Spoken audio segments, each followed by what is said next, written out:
Alexa Lee loves nothing more than to dance. But 2 months ago, everything changed.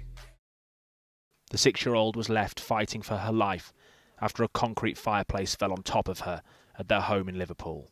Her parents wanted to share this photo to warn of what dangerous housing can do after they had warned their private landlord the fireplace was loose, that the plaster was crumbling, but nothing was done.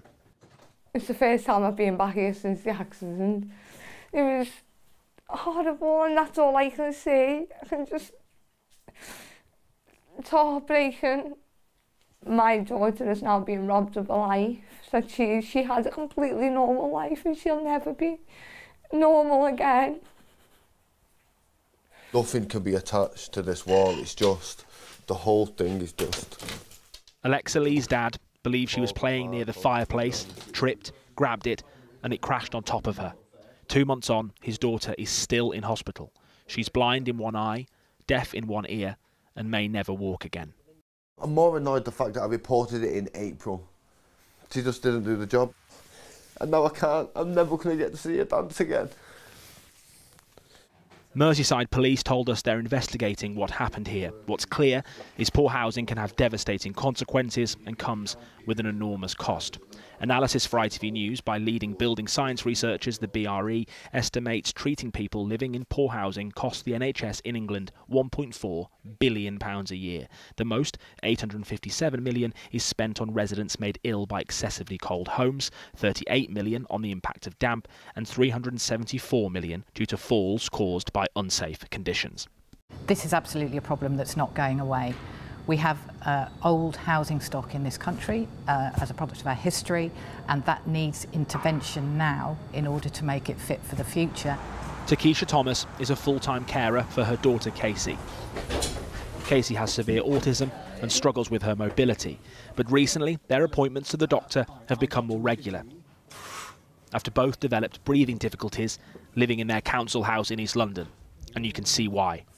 So this is my staircase. The conditions are barely believable and totally unlivable. 3 years of constant leaks, consistently reported to the landlord, have gone unfixed and led to this. My chest feels tight, I can feel all the moisture in the air, it's uncomfortable, and the floor is constantly wet.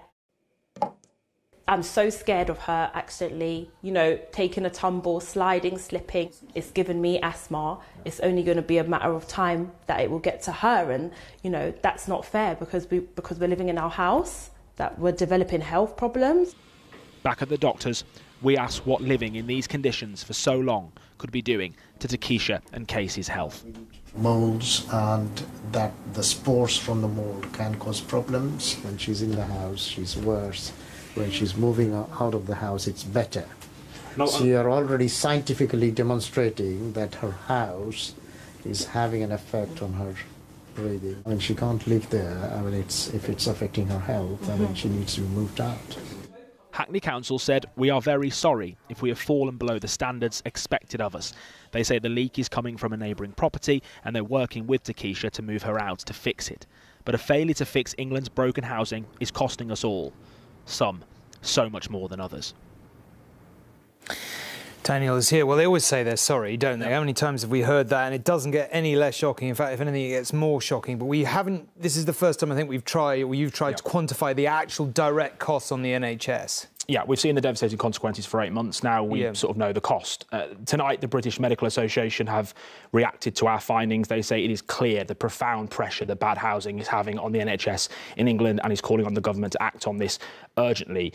Yes, the cost stands out in this report, but what stands out more for me, Tom, is the fact that the hazards contributing towards that £1.4 billion figure are actually pretty cheap to fix. We are talking here about really basic stuff, about fixing leaks, about dealing with mould and damp properly, about even stairs and flooring, about not having exposed wiring, stuff that our viewers just simply take for granted. Is it really beyond the power of the state to solve this problem? Yes, councils will say they have less money than they had a few years ago. That is true.